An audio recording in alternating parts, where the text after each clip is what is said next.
Hello, my lovelies, and welcome back to part 2 in this crazy deep dive into Gypsy Rose, the ongoing Gypsy Rose saga. Today, it is all about the meat and bones, no pun intended there, of the murder, the investigation that happened, and who Gypsy has kind of shown herself to be during and after prison. That's what we're going to go into today, because I think there's a lot of really interesting behaviors. There's a lot of interesting patterns. There's a lot of interesting stories that have been told within this larger story of Gypsy Rose, her life, the abuse she suffered, and the murder that she took part in. So that's what we're going to be talking about today and closing out this chapter, which is, wow, has been such a crazy one. So without further ado, buckle up, because this is going to be a, trigger warning type of episode. It's going to get gruesome. So the last time we left off, we were with Dee Dee and Gypsy, and they were living in Missouri. There's a huge media circus now around them. They have a huge Facebook group. They're always on the news. They are traveling around to events, accepting awards, meeting celebrities, taking donations. There's all kinds of stuff. They're in this crazy flurry of a life. Around this time, we'll say Gypsy's probably around 15 years old from where we left off. And Dee Dee has just created this nightmare life. Gypsy is fully living in a wheelchair, 24/7, 365. Even when she's in the house, she is still on a feeding tube, which if you watch a lot of these documentaries, the professionals saying that's unheard of to have a child that old who is still on a feeding tube. It's very, very, very, very rare. And everyone's being told she has cancer. She's keeping her head shaved. She's got her on all these medications that are rotting out Gypsy's teeth. It's really turned into a hell of a life. Now, on the outside, it looks like perfect, right? Because, according to everyone, Gypsy, all the friends, the family included, Dee Dee was always smiling. She was always happy. And she taught Gypsy to perform the same kind of jovial behaviors. And so they're raking in donations, or taking in tons of donations. They're making all these media appearances. Gypsy's talking about her mother's got these bags of cash stashed all around the house. And Dee Dee's making this circus bigger and bigger and bigger, as big as she can possibly get it, right? Because as we talk about with these narcissistic personalities, and just note, Dee Dee goes way beyond just narcissism, right? I think that there is always narcissism at play in a parent who is Munchausen's by proxy, because the lack of empathy. It's almost like all psychopaths are narcissists. To me, there's the same elements at play there, right? Like psychopathy, narcissism, putting the self before others, no lack of empathy, seeing others as objects. And that's going to be important. Hold on to that for later. So it's this smiling, happy, jovial mother doing her best on the outside. It's this huge, huge performance. And again, we've got Gypsy around 15 years old here. So this is probably around 2010 or so, 2008 even. It might even be earlier than that. And her mother behind the scenes is getting worse. According to Gypsy, during this time, the emotional abuse was getting so much worse, because as Gypsy's becoming a teenager, she's obviously having some autonomy issues with the way that she lives, and her mother's not going to tolerate that. So her mother's telling her things like, no one's ever going to love you. She said that her mother would hit her with coat hangers, would chain her to the bed. There's all this kind of these horror stories that are going on. And, she's sedated a lot too through the different medications that she's being put on that she doesn't need.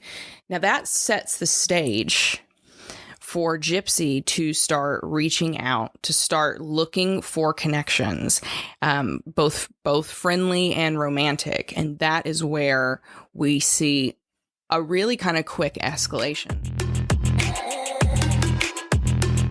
Now let's really sink into that year, 2011, because this is a very, very kind of pivotal year for Gypsy. So at this point, Gypsy believes that she's 15 years old, when in fact she is closer to 19 years old. Now, at some point, she is alone in the house. She goes through documentation, and she discovers this. She discovers that she's actually 19 years old, and that obviously sparks some anger in her. She creates a fake Facebook account that her mother isn't aware of, and she starts reaching out for connections. She's talking to this girl, Aaliyah Woodmance, who appears in a lot of the documentaries, who is a very close friend of Gypsy, and starts asking her for tips on boys and kissing and all this other kind of stuff. And at the same time, Gypsy is also meeting men, not boys, men. She's meeting men online and forming these relationships with them in secret. One of those relationships in 2011 leads to her running away. She runs away with a 36-year-old man that she meets online, which is horrifying, right? Yeah, she's technically legal. She's 19, as she's just discovered, but horrifying. Running away with a 36-year-old stranger you meet on the internet. She runs away with him. She goes and lives in his house with him, and he's got all these roommates. And Gypsy also alleges during this time that she was hooked on, I believe it was Vicodin, one of her mother's pain tablets, and she had stolen all her mother's pain tablets, run away with this guy in the middle of the night. I think she maybe met him at a fantasy con or something, and thinks it's going to be happily ever after. Terrifying, right?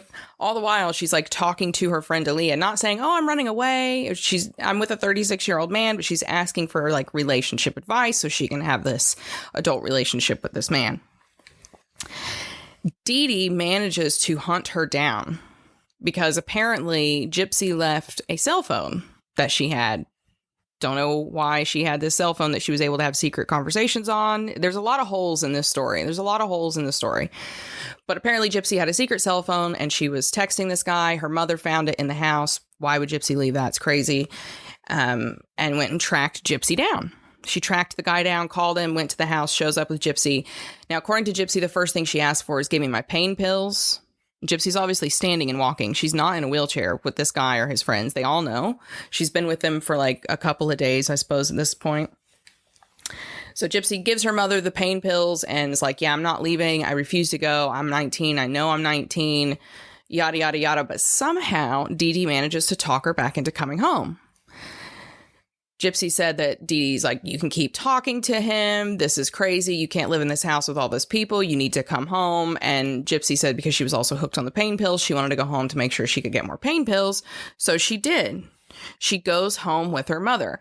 Now, what's really interesting to me is also somewhere around this time, somewhere around 2011, when they were living in Missouri, and Gypsy was completely isolated from her family at this point, right? Her dad was only allowed to talk to her on the phone. He was never allowed to see her. None of the other extended family had seen her in years. They weren't allowed to come up and visit. They did not go down there. Somewhere in this time period around 2011, Gypsy ran away home to her father from Missouri. Now, I don't really know how that makes sense, and every one of these documentaries is very vague on it. They hint that she just like kind of called a cab and took a cab to Louisiana. But I have questions. I have questions on how that would happen, how that would work, and no one has been very clear about that. But apparently she went in her wheelchair and did not tell anyone in her family that she could walk, that she was being tortured or anything. She just said she got into a fight with her mother and had to get out of there. Again, I've got some big questions. I think people are not entirely telling the truth because, as I said in the last episode, the family was already suspicious. They had been suspicious about Gypsy's health since Gypsy was about 8 to 10 years old. So I have questions. I think that's another huge hole in the story. But somehow, some way, Gypsy ends up going home to Dee Dee again. So these are two escapes. One, she's told people, strangers, that she can walk and she's being medically tortured and her mom's a monster and yada, yada, yada. And the second time she's gone to family who all already believe that she's probably being abused and that they're being lied to about her health. And both times she goes back to Dee Dee and she maintains the lie. Now, there's a lot of different things that could be at play. It's horrible. She's still being abused either way. But it kind of really sets the stage for what is going to happen next. Now, after these attempts to run away, Gypsy alleged that the abuse got worse, that there was more physical abuse, that there was even worse emotional abuse with her mother saying, like, you're unlovable, you're disgusting, like, no one's ever going to love you, I don't love you, that kind of stuff. She had to sleep in bed next to her mother and alleged that she was tied to her mother by a dog lead, which is something my mother would have done. She may even, like, that sounds so familiar to me. But that's That's the kind of environment that we were in 2011, and that is what is going to set the stage for 2015 when we get to the murder. So here we go. If you don't want gruesome blood, gore, guts, terrible things, fast forward. Fast forward, skip through this whole part. By 2015, the environment in the home of Dee Dee and Gypsy Blanchard would have been hell on earth. Gypsy's constantly being subjected to basically medical experimentation. She is addicted to pain medication. She is at times chained to her bed, tied to her mother, still being, abused by having a feeding tube in her body that's being having food put in it. She's still being forced to take medications that she doesn't need that are causing a lot of damage to her body.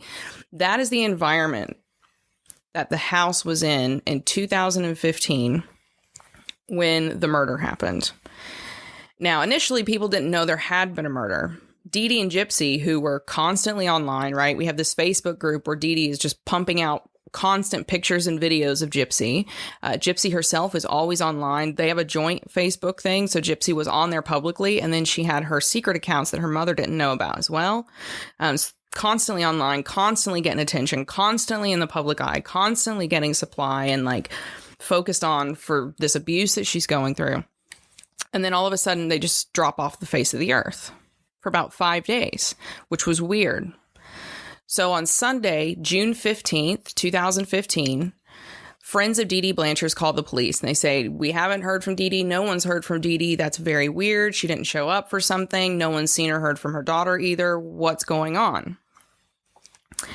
At around the same time that Sunday, there's a strange post made on Facebook, which basically says, the bitch is dead. She deserved it. Something like that. That's posted in the Facebook group from Dee Dee's Facebook profile.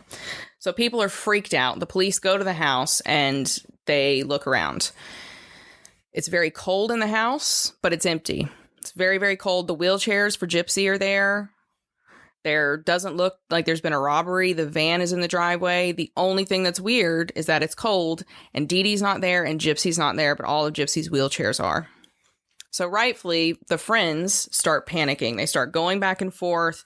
Have you seen Gypsy? Have you seen Dee Dee? What's going on? The police are obviously going to really get active on that fast because everyone thinks Gypsy is this disabled child who can't walk, who's got all these mental impairments, yada, yada, yada. So everyone's panicked, but no one has any idea what's going on. And police don't really have a lot of leads. So later that night, they decide, we're going to go back in the house and have another look. Let's see if we can go back into the house and find something.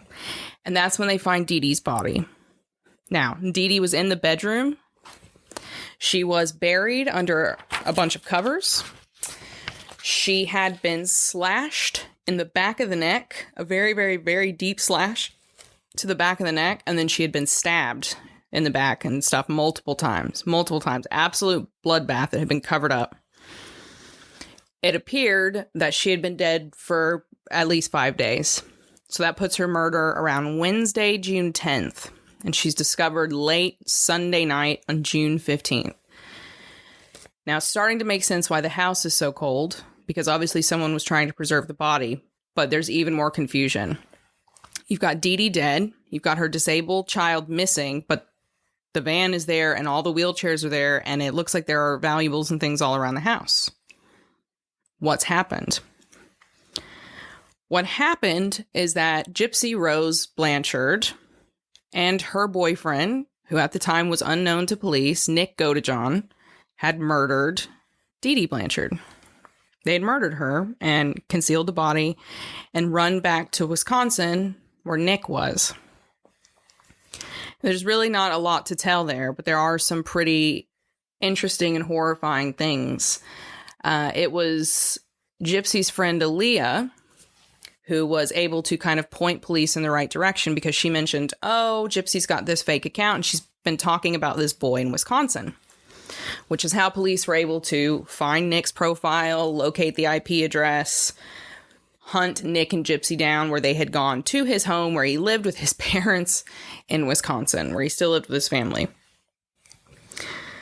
They get them into interrogation, and the interrogation was, to me, chilling, shocking, horrifying. I have a hard time believing how that didn't weigh heavier in court. But it's two completely different interrogations. They interrogate Nick first, and Nick is basically, after doing a lot of crying, very forthcoming. He explains that he and Gypsy started a relationship online. They've been talking for a long time. He loves her, but the only way he could be with her is if he killed Dee Dee, because Dee Dee would not let anyone else have or be with Gypsy. And that Gypsy had explained that to him, and explained to him if he loved her, he would kill her mother, because that was the only way that he would be able to love her. So that's what Nick did. He traveled down from Wisconsin, came in the house, killed Dee Dee, and swept Gypsy off into the night. Now, Gypsy's interview is in no way more forthright. It goes immediately into a performance. She changes her voice. She changes her persona. She becomes this Mickey Mouse character, this Minnie Mouse character almost, screaming about, "What happened to my mother? I don't understand. What happened to my mother? What happened to my mother?" And throws Nick entirely under the bus. Entirely under the bus. It's even more shocking when you find out that Nick is autistic. He's diagnosed. He's got pretty high needs level of autism. He doesn't have the mental or emotional reasoning skills of even a 15-year-old, and he never will. That's just developmentally where he is. When you watch these documentaries, they call him Asperger's. That's what they say the diagnosis is. But as we know, those who actually know about autism know that Asperger's is out. That's not a thing. It's a whole borderline eugenics thing. But Nick Godejohn is autistic. And so his perception of his relationship was very different of the relationship that she believed she had with him. Because as the details emerged, he tells all these stories of being in love and wanting to rescue Gypsy and to save her from what is, yes, a horrible, horrible, horrible situation. But the way in which it's done, he takes very literally. He doesn't really understand the complexities and the implications and the nuance of what is being asked of him. And sadly, what he didn't realize is while he was giving these details to police, honestly, forthright, Gypsy, when she did eventually break down and was forced to tell some truths, was revealing that she had been the one that got them arrested, which was probably one of the worst parts of this investigation and the details that emerged in the court case. Is that essentially what happened is Nick committed this murder for Gypsy, and she says this in the prison confession. So you can go and watch this, and you can hear her say this herself. Nick goes and kills her mother, takes her back to Wisconsin, and she said when she saw his bedroom and saw that he was living with his parents, which apparently she didn't even bother to ask, big red flag, she said it looked like a little boy's room, not a man's room. And she knew she had to turn them in and get out of there. So she went on Facebook while he was sleeping next to her after he had killed her mother. And she wrote the Facebook post, "That bitch is dead. I did it, yada, yada, yada," because she knew the police would see them. She knew they would track the IP addresses and she would come and arrest them, which is exactly what happened.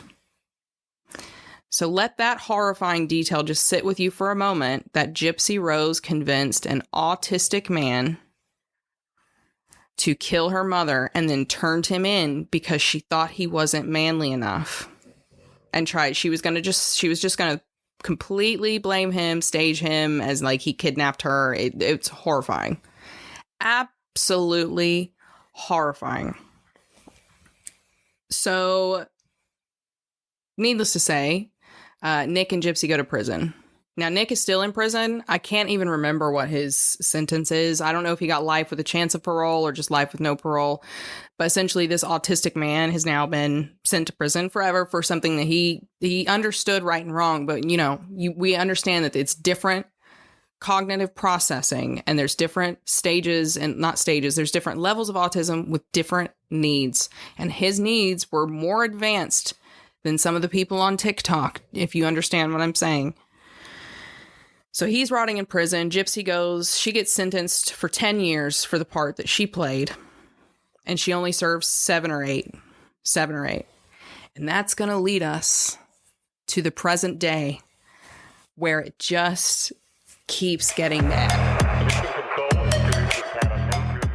So from here on out, everything we talk about is just going to be me basically vamping about everything Gypsy has revealed in her series and the documentaries that she has made since just before her release in prison. So we're going to be talking about her prison confessions. And then we're also going to be talking about her behavior on social media, in the press, and in her these like life after lockup with Gypsy Rose. Because there are some really big red flags. There are some big warning signs. And this is why the episode is titled what it is. Gypsy Rose gives me the ick, because she does. When I've now watched everything that she has been produced about her, that she's been a part of.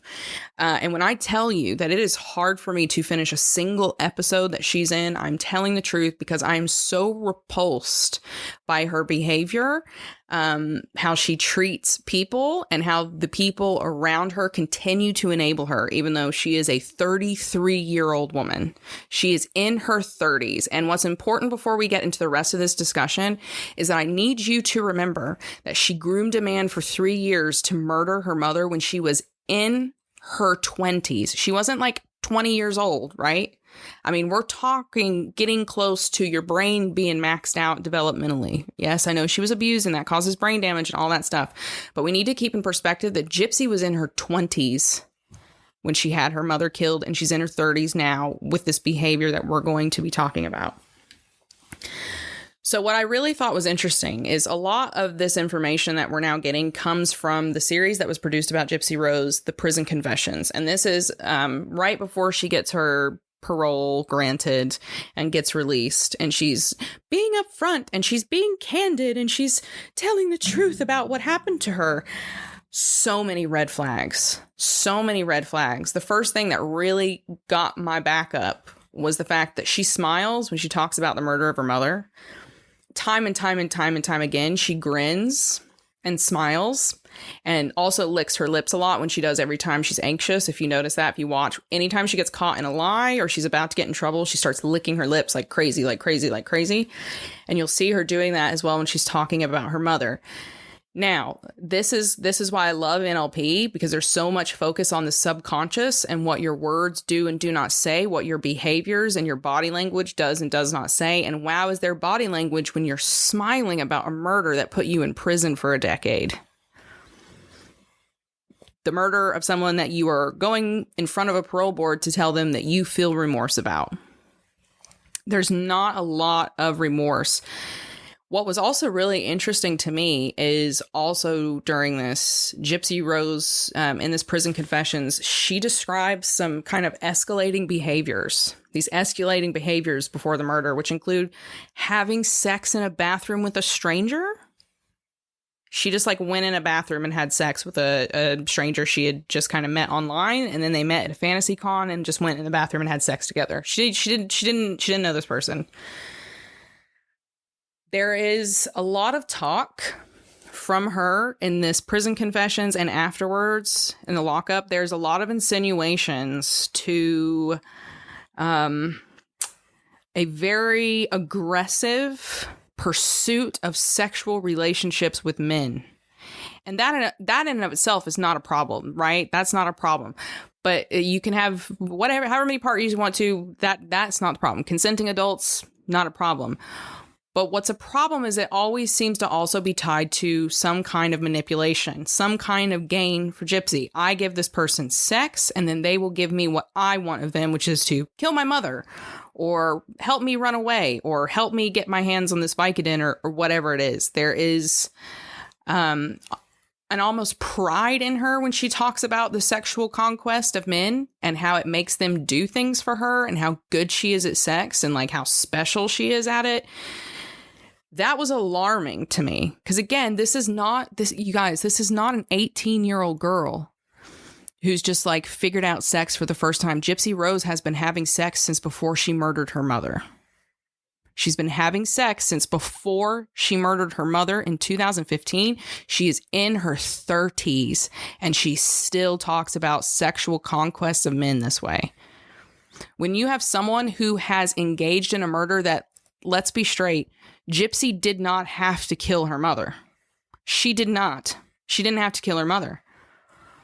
My mother demonstrated a quarter of that behavior and I wanted her dead. I didn't kill her.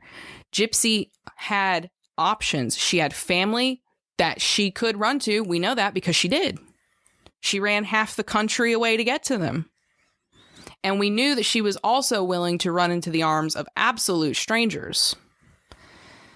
So we're talking about a 30-something-year-old woman who in her 20s decided to kill her mother as the greatest path to convenience when she had the option not to. And this person is still showing behaviors that could potentially demonstrate a lack of empathy for other humans. And I believe the way she talks about sex and controlling men with sex, to me, that's a big red flag.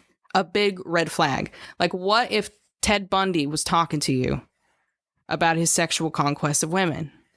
It doesn't sit very good, does it? It doesn't sit well. It doesn't feel great. It's pretty icky. There's like a grooming almost that she does of these men. And it relies on sex, which is, that could be a lot of different things, right? We could be talking about like histrionic personality disorder, borderline personality disorder, psychopathy. It's extremely tricky because A, she's got so much trauma. B, she's got effed up genes. Her mother would have passed on messed up genes to her, which we know that she got from her mama, who was doing the same thing, the same behaviors. So there's this weird, nasty mess and pattern that you start seeing build in these prison confessions of Gypsy Rose, and it goes right through this Gypsy Rose life after lockup, where it's this like slow, sinister planting of an idea. She did it with Nick. If you go and read the text messages, they are creepy. They are so insanely creepy because it's just like, do you love me?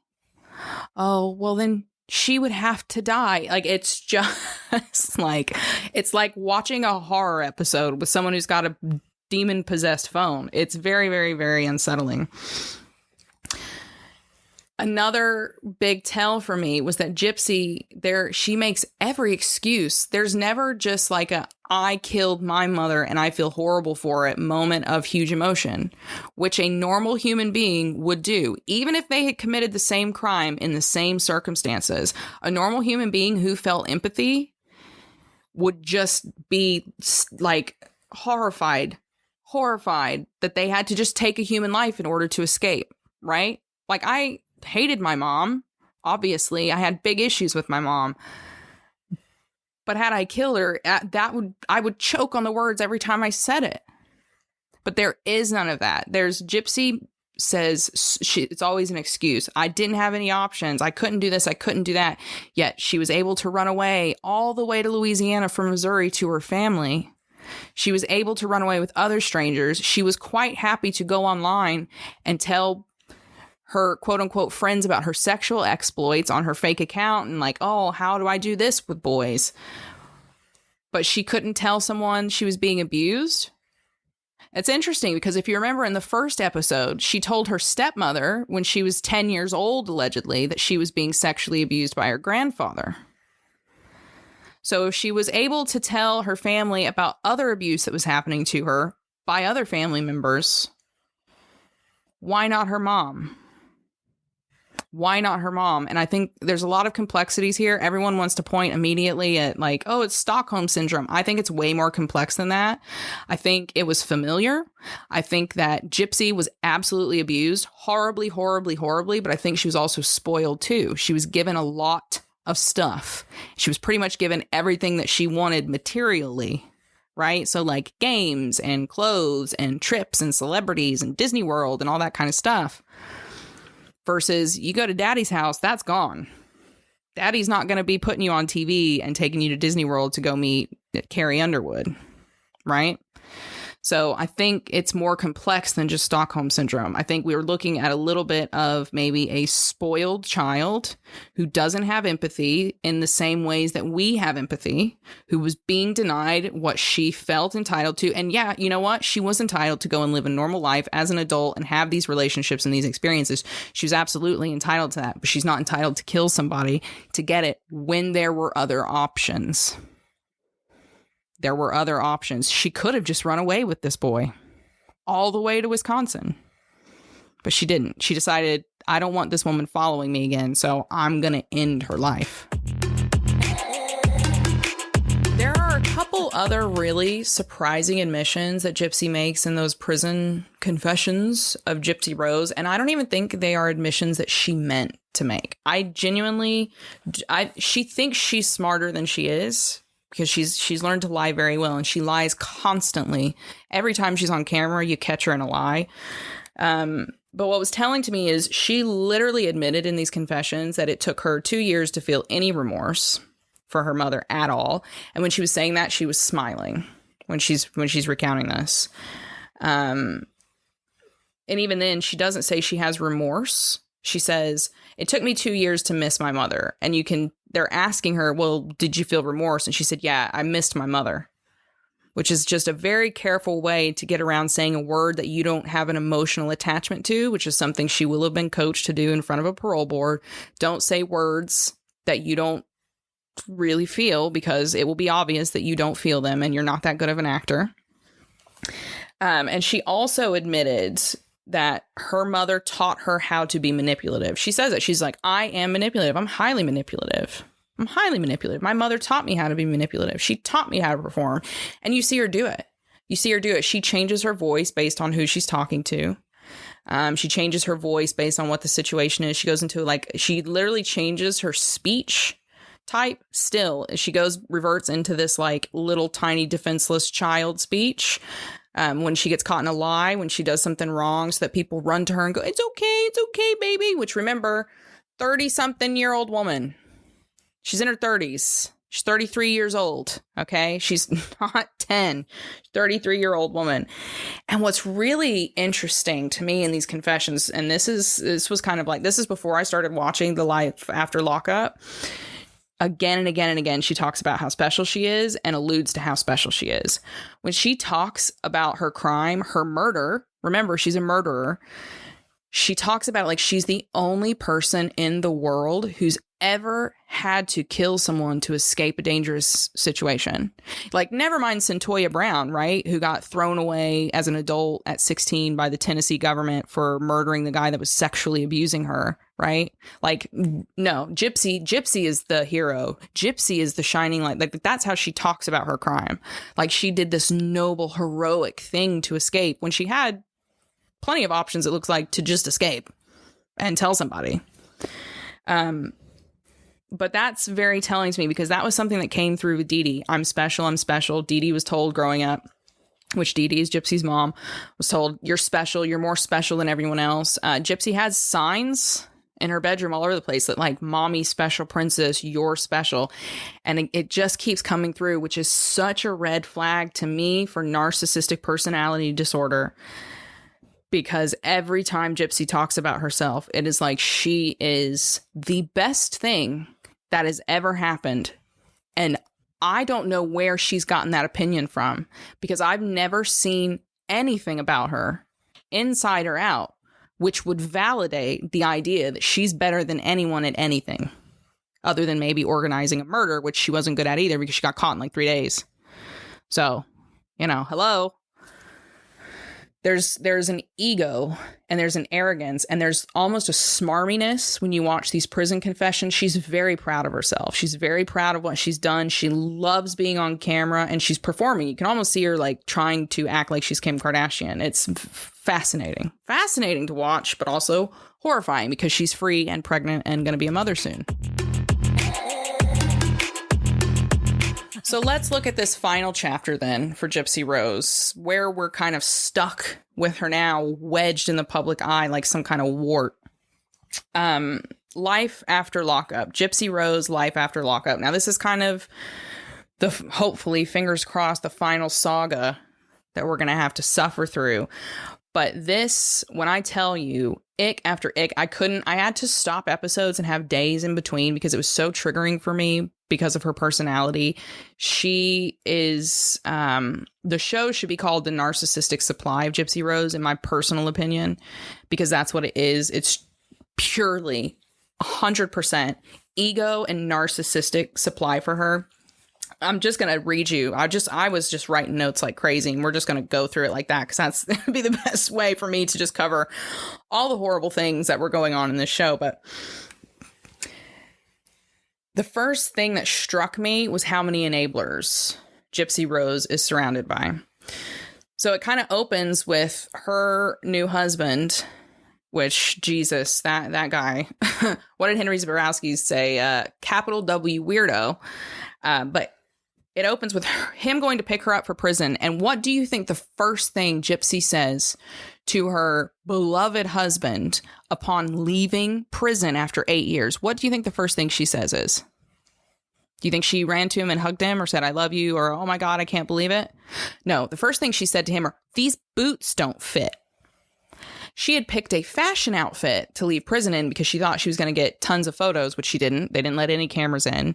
And she was mad that the boots he got her, the high-heeled, thigh-high, or the knee-high boots he got her didn't fit. That was the first thing she said. So that's a red flag to me. She's getting out of prison after almost a decade for the murder of her mother, and all she's worried about is what she looks like on the outside. Big red flag. Huge. If I had been him, I would have started running the opposite way, but he didn't, right? Takes her to a hotel and they're just bragging about sex like 18-year-old kids. Now, the next morning, Gypsy was supposed to get up and get her ass to Louisiana because she's on parole. She's not free. She's on parole. What do you think Gypsy did? I'll give you a couple choices. Do you think she went to Louisiana? Wrong. She went shoe shopping. She had her boyfriend take her shoe shopping, where she stopped to talk to the media outside and get pictures taken instead of calling her parole officer, which was the first thing she was supposed to do. Now, after shoe shopping, she still didn't call her parole officer. She started planning for the Chiefs game she was going to go to, where she said she was going to meet Taylor Swift. All of this time, still has not called her parole officer. She's gotten up, she's had food, she's packed a car, she's bragged about having sex with her boyfriend, she's gone shoe shopping, she's talked to the media, but she's not called her parole officer. So while they're driving to go to the Airbnb that she thinks she's going to stay in before she meets Taylor Swift, her parole officer calls and says, "Where the fuck are you? Are you on the way to Louisiana?" And Gypsy says, "Oh, I was just about to call you. I just haven't had time yet." Do I need to recap that for you? She's gone shoe shopping. She's talked to the media. She's had breakfast. She's had sex with her boyfriend. She's done everything but call her parole officer. So right away, we see lies. She's still willing to immediately lie to authorities. And her husband sits there in the seat and backs her up. And then she goes to this Airbnb that they've rented in like St. Louis or something and starts throwing a fit because her parole officer is not going to let her meet Taylor Swift. I kid you not. This woman she's 33 years old, and she's crying like a 5-year-old baby that her parole officer is going to make her go do her parole instead of going to meet Taylor Swift. I don't feel like anyone listening to this needs me to explain the disgusting entitlement in it. And she has rooms full of people hugging her, telling her, it's okay, it's not your fault, you're entitled to this. bitch, she murdered her mother.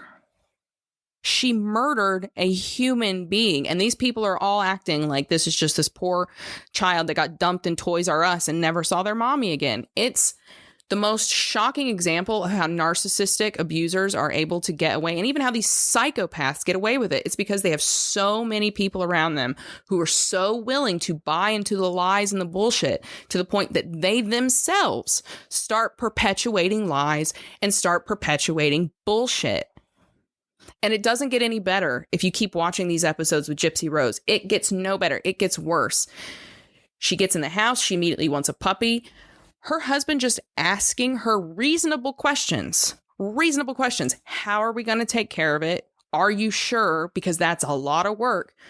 What do you think Gypsy does? Do you think she maybe goes, okay, well, let me do my research and I'll come back to you with proof that I'm ready and I got a handle on it and I know what's going on? Absolutely not. She starts crying. She storms out of the apartment and she calls her husband her mother. She says to him, "You're just like my mother," which, you know, subcaptions, the woman she murdered. That's a real interesting threat to throw at your spouse, isn't it? You're just like the person that I murdered for doing what I didn't like. Wow, sinister, huh? She also jokes about domestic abuse all the time. She hits, she kicks, she threatens to beat people up and abuse them all the time. And it's kind of like, well, if you were so horribly abused that you had to kill somebody, why are you joking about abusing people and calling them the person that you killed? You see what I mean? It's very unsettling. And it doesn't seem to be getting fixed. It seems to be getting worse and worse and worse. She goes throughout this series going places like, don't you know who I am? I'm Gypsy Rose. Don't you know who this is? This is Gypsy Rose, like trying to get free stuff. It's gross. It's pathetic. But most of all, it's incredibly narcissistic. It's incredibly entitled. And we're now seeing her. She's now discarded her husband. She's pregnant by another man, like back to back. She didn't give a shit about this baby. This baby is a thing to her. She's talked about discarding this husband because she basically got her hotter ex back, which was the whole point. The only reason she was with the husband was try to make this ex jealous. It is the most, and I say this not as a slur, white trash saga I have ever seen in my life. And this woman has not even been out of prison for a year, which means she has not been in a high-grade intensive psychotherapy program for even a year. And she's now going to be a mother with a man that she's been flip-flopping back and forth with other men and everything else, exchanging them like towels in a sauna. Like, this one's wet, I want a dry one. Unreal. And I have yet to see a single person around her that's like, hey girl, just gonna remind you, you killed your fucking mother. Hey girl, maybe let's not worry about Taylor Swift and let's maybe worry about getting through parole without doing your crime again because you're such an entitled, narcissistic psychopath.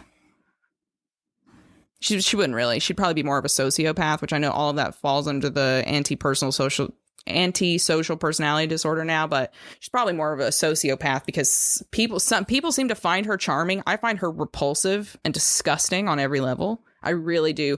She repulses me. And you can tell by her body language, she just lies constantly about everything and is so stuck in this, I'm better than everyone, I'm more special than everyone, but she's also not doing anything. Have you noticed that?